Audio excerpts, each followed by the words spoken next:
Bienvenidos al tutorial de probabilidad y estadística con Carlos Raimundo Gómez Ramírez, Sebastián Cabello Bilbao y Evelyn Figueroa. El día de hoy les presentaremos el siguiente problema.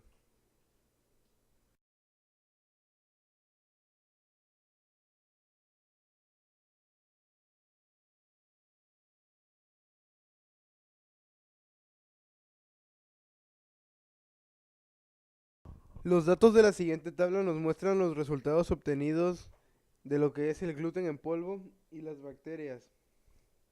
A continuación resolveremos algunas preguntas. Pregunta número 1. ¿Cuál es la pregunta del investigador?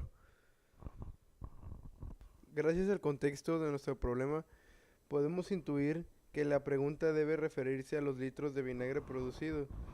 Entonces podemos sacar la conclusión de una posible pregunta, la cual sería: por cada 20 litros de vinagre producido, las bacterias anaeróbicas producen menos porcentaje de ácido acético que el gluten en polvo.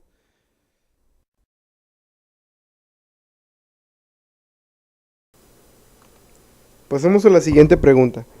¿Cuál es la hipótesis de trabajo? La hipótesis de trabajo nos tiene que hablar sobre las bacterias anaeróbicas. Entonces podemos trabajar con la siguiente hipótesis. Las bacterias anaeróbicas producen menos ácido acético que el gluten de polvo. Respecto a esta hipótesis vamos a comenzar nuestro trabajo.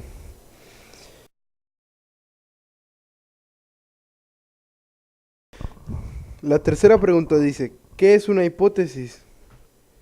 Respecto a su definición, podemos concluir que una hipótesis es un supuesto provisional que guía las observaciones de un investigador. En todo caso, sigamos a la siguiente pregunta. ¿Cuál es la variable en estudio?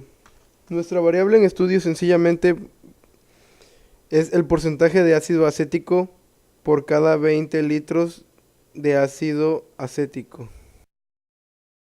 La quinta pregunta dice: ¿cuántas poblaciones se estudian? Define cada una. En este caso, por la hipótesis se estudian dos poblaciones. La primera, porcentaje de ácido acético producido por bacterias anaeróbicas en cada 20 litros de vinagre producido. Y la segunda, porcentaje de ácido acético producido por el gluten en polvo en cada 20 litros de vinagre producido. Pasemos a la siguiente pregunta. Teóricamente, ¿de qué tamaño son las poblaciones en estudio?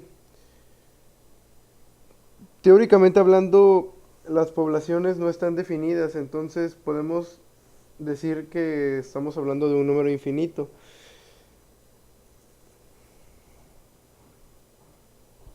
La siguiente pregunta dice: ¿cuál es el elemento de muestreo? El elemento de muestreo es la unidad de la que se obtiene una medida. Son 20 litros de vinagre producido. Entonces, la medida que se obtiene de esos 20 litros producidos será nuestro elemento de muestreo. Cada 20 litros de vinagre es un elemento. La octava pregunta dice: calcula la media aritmética, la mediana, el rango y la desviación estándar del ácido producido mediante cada método. ¿Cuál método parece ser el mejor? Bueno, esto lo demostraremos mediante una tabla. N es el número de datos de cada uno de los elementos. Del gluten, la media es 3.84, la mediana es 3.8, el valor mínimo es 3.42, el valor máximo es 4.63, el rango de esas clases es de 1.21, la desviación estándar es de 0.27, el sesgo es de 0.82. Esto lo determinamos mediante el programa de Excel. La pregunta 9 dice: ¿cuál es el sesgo de cada conjunto de datos? ¿Puede decidirse que las distribuciones de esos datos muestrales son simétricas? ¿Por qué? Bueno, como lo había mencionado, el sesgo del primer conjunto de datos del gluten es 0.82 y el sesgo del segundo conjunto de datos de las bacterias anaeróbicas es 0.67. Bueno, también la pregunta nos dice que si son las distribuciones de esos datos muestrales son simétricas. Para esta pregunta tenemos que tener muy claro la siguiente afirmación: si la media, la moda y la mediana son iguales, la distribución será simétrica. Si la media es mayor que la mediana, la distribución es asimétrica, al igual que si la media es menor que la mediana. Entonces, como los datos de nuestra tabla, la cual nos decía que la media era 3.87 y la mediana 3.80, podemos afirmar que son simétricas, aunque se desfasen un poco por algunas centésimas. Entonces sí, son simétricas. La pregunta 10 nos dice, ¿cuáles fueron los factores que se controlaron en ambos experimentos?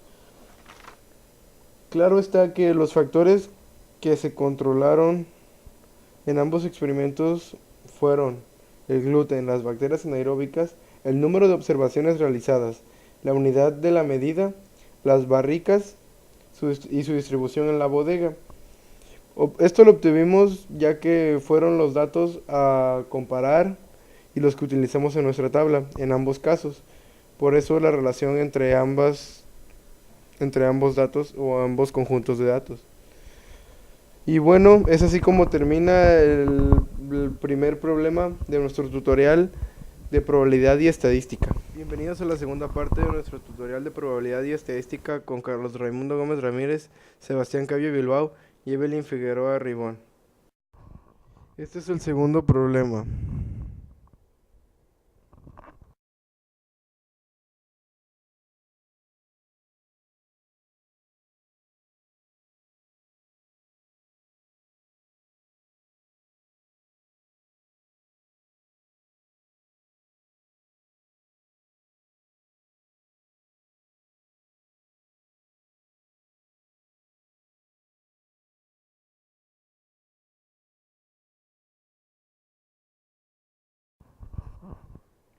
La pregunta 1 nos dice: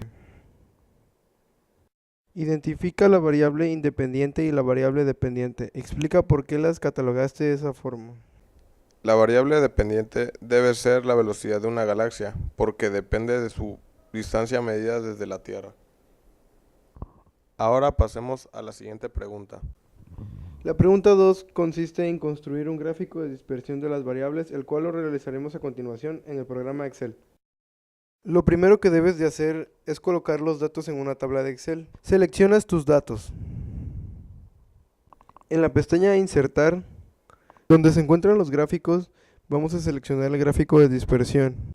Automáticamente aparecerá nuestro gráfico de dispersión.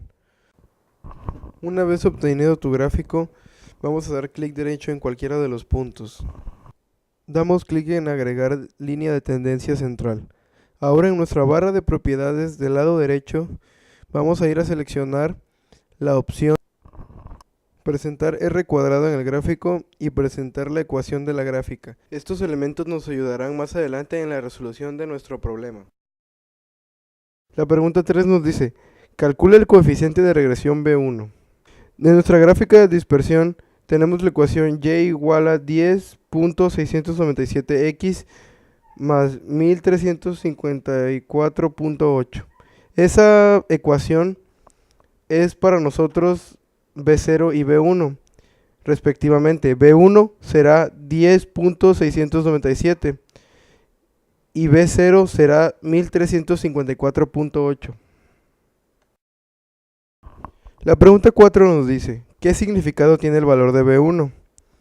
B1 significa que por cada año luz que crece la distancia de una galaxia medida desde la Tierra, su velocidad aumenta 10.679 km por segundo, ya que esta es nuestra variable dependiente.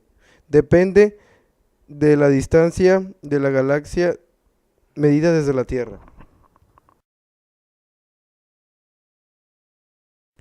Ahora la pregunta 5. Calcula el coeficiente de B0. ¿Qué significado tiene? En nuestro gráfico de dispersión, B0 es igual a 1354.8, ya que es nuestra variable independiente. Pasemos a la siguiente pregunta. En la pregunta 6 nos dice, construye la ecuación de la recta de represión de los datos. Si seguiste las instrucciones al paso de la letra, puedes ver que creamos automáticamente la ecuación de la recta. Entonces es así como obtenemos la ecuación de la recta utilizando el programa de Excel. Ahora tenemos la siguiente pregunta. Predice la velocidad promedio de una galaxia cuya distancia aproximada de la Tierra es de 450 años luz. En la ecuación, sustituyes el valor de x por 450. Resuelves la ecuación con el valor ya sustituido y te dará un valor de 6168.483 kilómetros por segundo. Pasemos a la siguiente pregunta. Predice la velocidad promedio de una galaxia cuya distancia aproximada de la Tierra es de 500 años luz. Tomas el valor de x y lo sustituyes con 500. Resuelves tu ecuación con el valor ya sustituido. El resultado debe ser 6703.333 kilómetros por segundo. La última pregunta nos dice, dibuja la recta de regresión entre los puntos. Si seguiste las instrucciones, creamos previamente la recta de regresión entre los puntos al darle clic derecho a cualquiera de los puntos. Así que con eso tenemos resuelta nuestra pregunta 9. Y bueno, eso fue todo en nuestro tutorial de probabilidad y estadística con Carlos Raimundo Gómez Ramírez, Sebastián Cabello Bilbao y Evelyn Figueroa Ribón.